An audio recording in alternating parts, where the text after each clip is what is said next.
Hello everyone, it's your boy Tubatu and welcome to the very first episode of Setup, the series that's inspired by a series called Loadout from Level Cap Gaming, Dan's Gaming, and tons of other YouTubers out there. Now, what this series is, guys, is you, the viewer, names a gun, a weapon, a sidearm, the attachments, the grenades, what you want that loadout to be or setup. And it's in Battlefield, only Battlefield, that's where it comes from, and I really enjoy this. Now, the cool thing about this is, the guns you choose has to be something that, has to be a setup that actual people use. Like military branches all over the world, like a favorite character in a movie, their gun, their attachments, and their, like, weapons of choice. And you just choose that, and I will then go into Battlefield, any Battlefield game, and then I will use it, and it will be awesome. So, everyone, let's do this thing. Now, I do want to say, say sorry for I'm not uploading nothing these last few days. I have been sick, and I'm still sick, so my voice may sound sick, because it is, so I am sorry for that. Now, I wanted to do this series right when Battlefield 4 started, but the game was just too broke, in my opinion. It just did not work, and it just was hard. It was really hard to get anything going with the game. So now, I'm starting back at Battlefield 4, because Battlefield Hardline is coming up. And they really did fix a lot of Battlefield 4. I mean, the game actually runs great now. I mean, it really does. It's surprising me, but it really, really does. But everyone, thank you for the support. But for the very first, we've got the Israeli Commando. Now, this is given to me by Anonymous. He didn't want me to tell his name, so it's okay. But Anonymous, but it's called the Israeli Commando. We are using the MTAR. Now, the attachment is holograph, or holographic sight. Holograph, what's up with that? Holographic sight, guys. The flashlight, flash hider, or compositor. I am using the compositor and the stubby grip. Now, for your sidearm. Now, there's two different guns he said he could use. The Deagle, or the one I'm using now, the CZ75. Now, I would love to use the Eagle, because it is actually an Israeli gun. But I don't have the DLC for the gun. Sadly, I don't. I really wanted it, but hey, stuff happens. But I am using this pistol, which is all right. He said no attachments, just to run it plain. Now, for your knife, he said use the Bowie. For your grenades, use the V40 Mini, or the mini grenades. Those little 3 grenades, like a little trio of awesomeness. For your class, choose the engineer setup. I would rather have ran assault, but he said it, engineer. And it actually works pretty good. For your first like slot, use the Shral rocket launcher, so you can actually take down stuff and aim at it. And for your second, just use a repair tool if you're in a situation where you need to be repaired.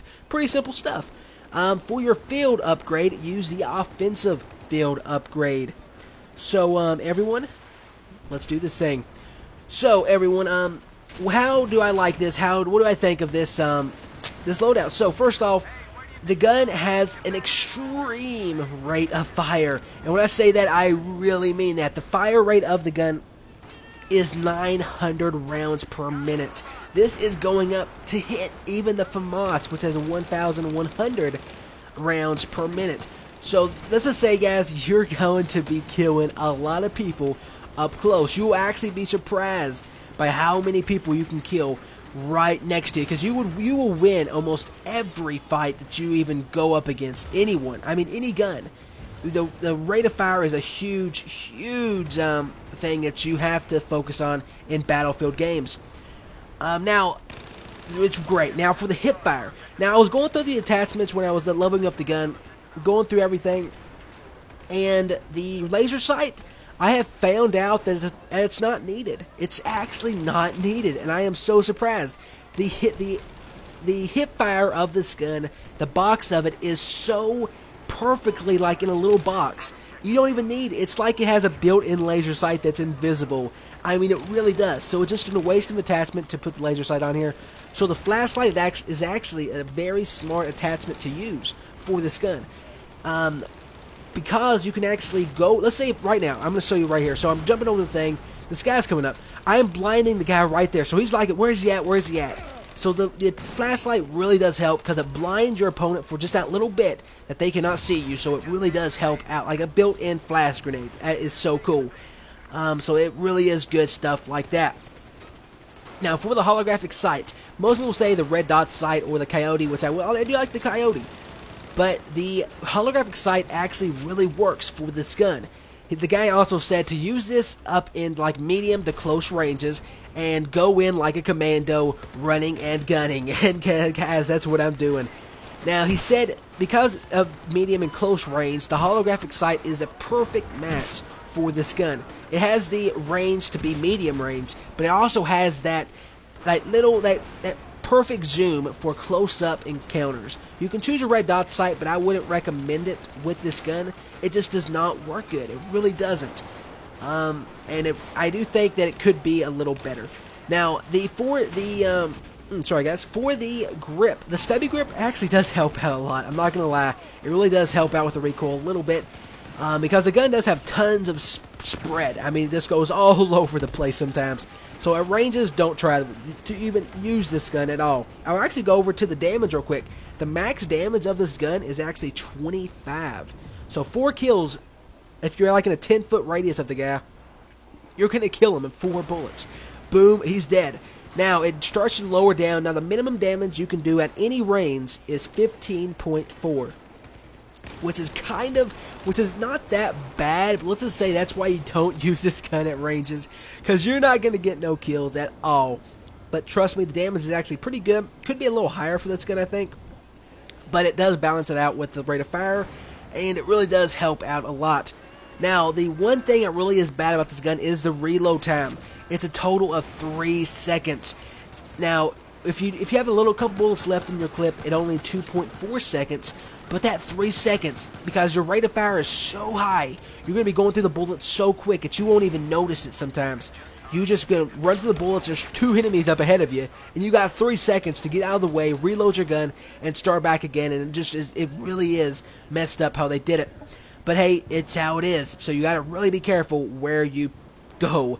Now, for the attachments. Now, my favorite attachment right now is the suppressor, because I do like the suppressor going in behind enemy lines, taking them out without them knowing. But the compositor, surprisingly, is very good. It keeps the bullets in range, and it keeps them in check. It really improves the accuracy of the gun quite a bit, actually, when you're in the upper body torso. So trust me, it really does help out. But the suppressor, I would really like this a lot better, so it does help out. Now, overall, guys, this setup is good. I mean, it works out for the gun that it is. The flashlight really does help because it's something in addition. If you have the attachment, what is it, like the green laser sight or the flashlight laser sight combo, I would use that. But the laser, just the flashlight is just worth it rather than the laser sight. You don't need it because the gun is already built in laser sight. But everyone, that is my opinion on this gun. It's a great gun, has so many good features of it. The grip is great. If you don't like the stubby, go with the angled grip, and that's my recommendation for that. As for the sidearm, the pistol is okay. I mean, it's not the best, but it is the pistol that he chose. I would have preferred something else, maybe like the P226. I really like that gun, or even the Deagle. I picked it up a couple times. It really is pretty cool, but yeah, guys, that's it. Really, I like this setup. The Israeli Commandos, they got it going on. They've got a good weapon. They are taking stuff down left and right. But everyone, let me know down in the comments. Put your favorite character. Put your favorite military service. Police officers. Give me their loadout. Give me their gun they use. Their sidearm of choice. Their attachments.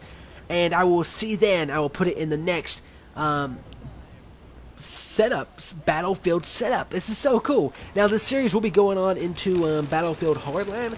And I'm sorry for no uploads, like I said at the beginning of the video. I have been sick, and I'm still sick, so I'm sorry if I sound a little off during this video, or I can sound a little sick, like you probably can tell a lot. But really, I love this. This is a very good setup. Thank you for actually giving me this little loadout right here. It's pretty cool, really good. Works incredible at close ranges. I'm playing Rust because I do like this gun on Rust. I like this map a lot. I like how close quarters it is, and you can run this gun at range. But everyone, that's all I've got for you today. If you enjoyed the very first episode of Setup, drop some likes down below, subscribe for more, and as always, this has been 2Bad2, and I'll see you next time.